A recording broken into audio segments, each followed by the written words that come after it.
Hi, it's Nick from the Run Testers, and in this video, Mike, Kieran and myself are going to be reviewing the Nike Infinity Run 2.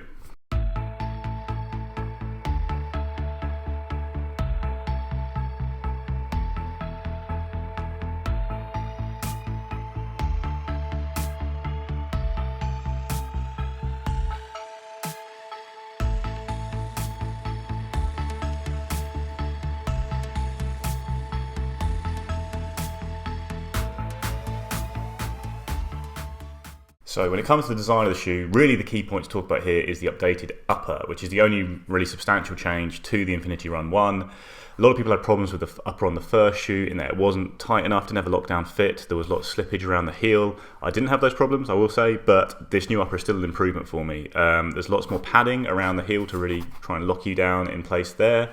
There's a much more structured upper with Nike's Flywire cables around the midfoot to hold you in place there. And this kind of slightly strange tongue, which is kind of attached to the upper but kind of isn't, and some people have had problems ripping it off. I haven't had problems with that yet. It's a bit more padded. It's not the kind of full booty design of the Infinity 1. If you were just looking for an Infinity 1 with a better upper, basically the Infinity 2 is that. So you can stop this video now if you want, but please don't. Otherwise, the design is largely the same. You've got that big heel clip that extends a long way around the foot. All designs provide stability without this being a full stability shoe.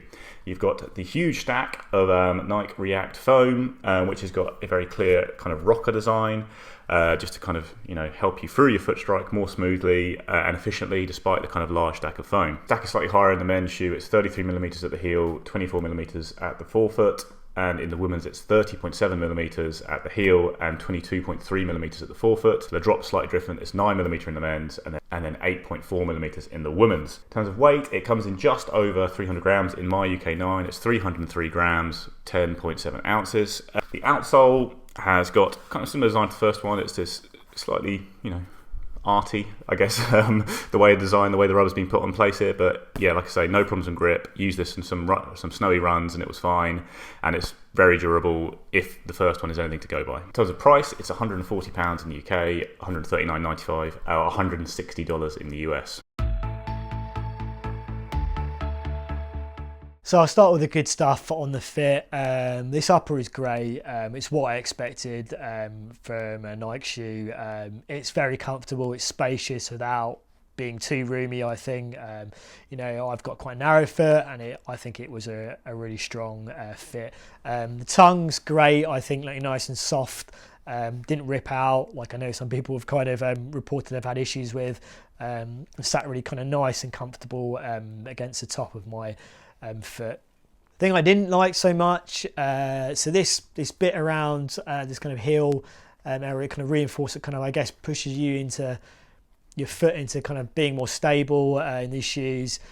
I had an issue that I know some people have kind of reported in the first shoe where it was kind of pushing up against the sides of my foot, and ultimately it was a feeling that never really went away from me in my runs, which I'll get into more in my running performance. So while I love the upper and what Nike has done here, those issues kind of lurking further inside were kind of a big issue for me. When it comes to the fit of the Infinity Run, it's true to size for me. I find it a very comfortable shoe. I didn't actually have any problems with the original. I know that Kieran has the same experience as me. Like, both of us were fine in both the first and second version of the Infinity Run, true to size, with enough room in the toe box and a good lockdown fit around the midfoot.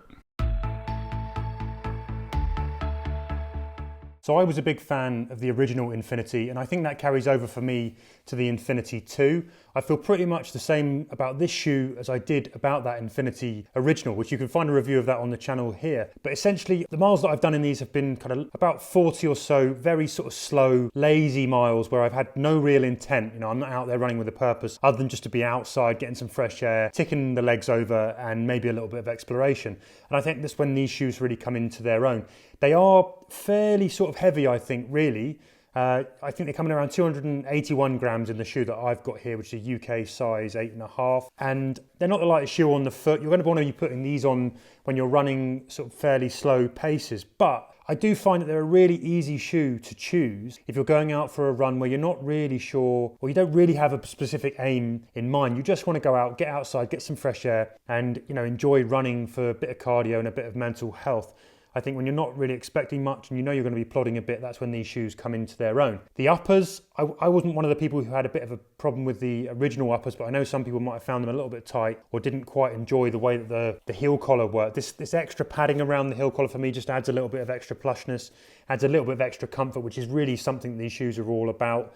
The padded tongue as well, I think that makes a difference. Having this kind of slightly separated tongue here rather than the stitched in or the one piece kind of upper that we had with the original Infinity is a change. Does it make a huge difference? I didn't find it to be that much of a difference. I don't like it or dislike it any more than the other shoe, to be honest. The uppers do feel a little bit more dense. I love the colourway. I think there's, the black and yellow is great. The white got dirty for me very quickly. Underfoot, I found got exactly the same shoe here. Nothing much has changed, and it runs really, really nicely with that sort of category of run that you're going for. If you're just looking to get out and do some slow miles, I find it's a really sort of comfortable, easy shoe to go and run in.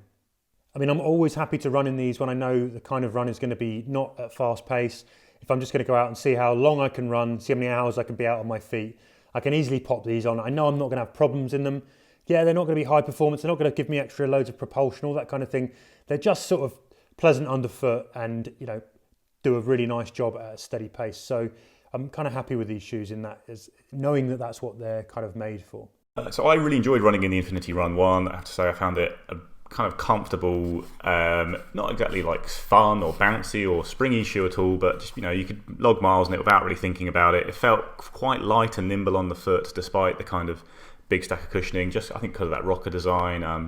I never really had any problems with it feeling heavy or unpleasant. Did a lot of long runs in it.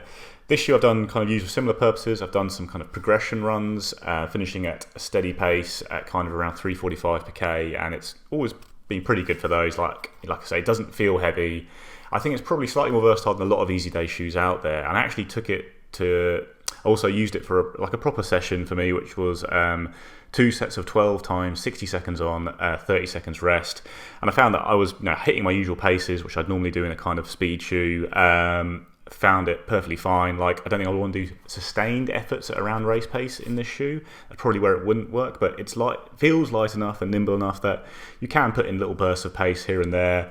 I've had no problem doing strides in it. And yeah, kind of every run I've done in it, it's felt fine. The ride is quite different to a lot of kind of super foam shoes I guess out there at the moment. You don't get a big squish, you don't get a big rebound. It's very firm. It's firm but not harsh, and that, I guess, that kind of rocker helps on that front. You kind of move through your foot strike pretty smoothly and just carry on with your day. It kind of deadens the impact of the ground, is what I'd say. Like, it's not a shoe for people out there to experience as necessarily great joy on the run, but you will just enjoy your run. It disappears on the foot nicely enough, and it's comfortable.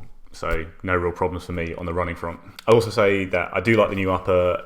It's been really comfortable on the foot. It's like a bit more padding. I like a bit of padding in my uppers on my Easy shoes, and the outsole really is exceptional. Like I say, I've done some icy pavement running in this shoe and never had the slightest bit of any kind of slippage. So it's a big plus point actually that it has got a very grippy outsole. Okay, so in terms of running performance, well, I kind of alluded to it in the fit section.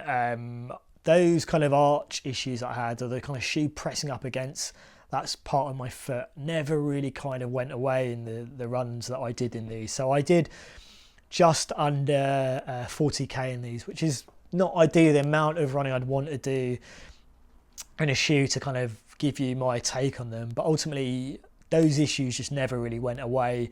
I did some kind of like shorter kind of 5Ks and 5-6 mile runs. I went out and did some kind of longer hour run, and that pressing just never really went away for me. Like, I would slow down or sped up, and it never, I kind of felt that pressing every now and then as I got moving, as I stopped. And it was something that concerned me. I'm in the midst of marathon training, and I don't really want any issues in my feet, and this was a concern I had in this shoe. So ultimately, I didn't really get the amount of running that I wanted to do in these shoes, which is a shame. I think generally in those runs anyway, it was a little bit firmer than I would like. So I definitely prefer something a little bit, the cushion a little bit more kind of plush and a little bit more kind of on the bouncy side. And I didn't really feel like I got that from this shoe. So ultimately, the running performance for me wasn't fantastic. It's a real shame because I was looking forward to running in this shoe and running a lot of miles in them. But ultimately, when I had those issues and I get back home and I could feel the pressure of that pressing and the sides and pressing against the sides of my foot, it put me off running any more miles than these. So yeah, didn't really work for me in my time with these. So verdict on the shoe, it's a fairly easy one in terms of its standpoint. If you've run in the Infinity Run 1 and it didn't really like the upper, but did like the shoe otherwise, good news. This is pretty much the same shoe with a better upper. If you've never run it at all, then it's another really solid option in this kind of recovery day, easy day shoe bracket. I'd say it's probably slightly more versatile than most. I preferred running fast in this to the running fast in the Adidas Ultra Boost, for example, or the Saucony Endorphin Shift. Nike Invincible we've also been testing out at the moment, has a very different ride, it's much squishier. I think, again, this is probably slightly better at pace, but really what you want to focus on is how it performs on easy runs, and a lot of it, whether you like the shoe, will come down to how much you like the style of the ride. It's not bouncy, it's not soft, it's not really firm either, but it is all about that kind of smooth, rolling along, deadening the impact of the ground, just, carrying on your day, having a good time. And what you are getting here is a lot of durability, which is also great, unless you rip out this tongue. Again, have heard people do that. I haven't done that. So yeah, it's a lot of the same. It's a really nice shoe for doing easy miles in. It's £140. Are there better options out there? I mean, it's tempting just to say, look at the Pegasus 37, which doesn't have the kind of rocker and that stability features that are on this shoe, but it has got a big React midsole, and it's £100, often available for a lot less. And it is equally durable. It's got a nice, really big outsole on that shoe for gripping off-road, on light trails, as well as just adding to the durability of the shoe. So yeah, I mean, this is a perfectly nice shoe. It's probably going to be value for money just because you are going to get a lot of miles out of it, but there are cheaper options that you could look at as well. And if you prefer a kind of bouncy ride, if you want a bit more kind of pep in your step on your easy runs, then maybe the Nova Blast is something to look at, or the Nike Invincible. Another shoe with a kind of rocker design is the Endorphin Shift. I probably prefer the Infinity to that. I think this is a bit lighter, a bit nimbler on the foot, but a similar feel really. It's all about that kind of just protection, stability, log a lot of miles, don't worry about it. But yeah, all in all, a nice shoe, a good update from Nike. You probably can find better options for your money out there, and you can certainly find more bouncy options if that's what you're looking for. But yeah, it's more of the same with a better upper. Okay, so I think you can probably guess where I'm going to go with, based on my running experience, in terms of my verdict on these. And it didn't work for me. Obviously, those issues I had around my arch made it quite difficult for me to want to go back and run more miles in these shoes. So it didn't work for me, and it's not ones that are really going to stick around kind of in my rotation. If I was looking for something for kind of easy miles, I think wouldn't create those issues for me, and kind of haven't. I would definitely look at the Saucony Ride 13.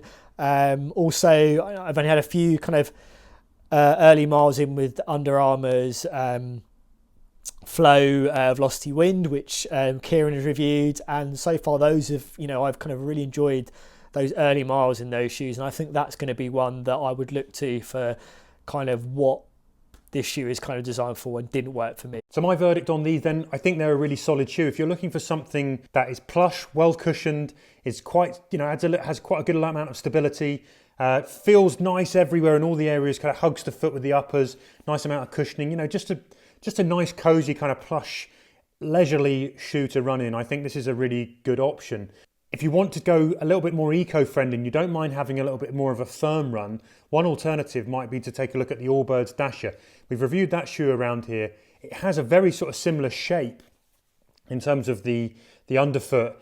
It has a sort of very similar sort of stack height and overall kind of silhouette as the Infinity 2 and the original Infinity, only it's made from materials that are far more friendly for the planet. That's the argument as it goes anyway. So that one is worth a look. It will come up much firmer than these, so you have been warned.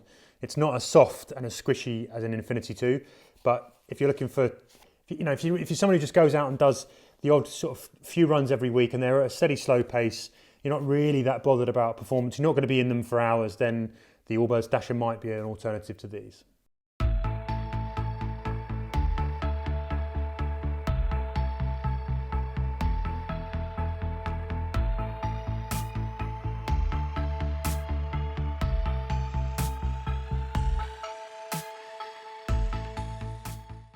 That's it, guys. That's our review of the Nike Infinity Run 2. Have you run in the shoe or the previous one? Let us know in the comments what you think of it. What's your kind of go-to easy day shoe at the moment? Are you excited to test out something like the Nike Invincible? Let us know below and we'll get back to you. And yeah, please like, subscribe, ring the little bell, and we'll see you next time.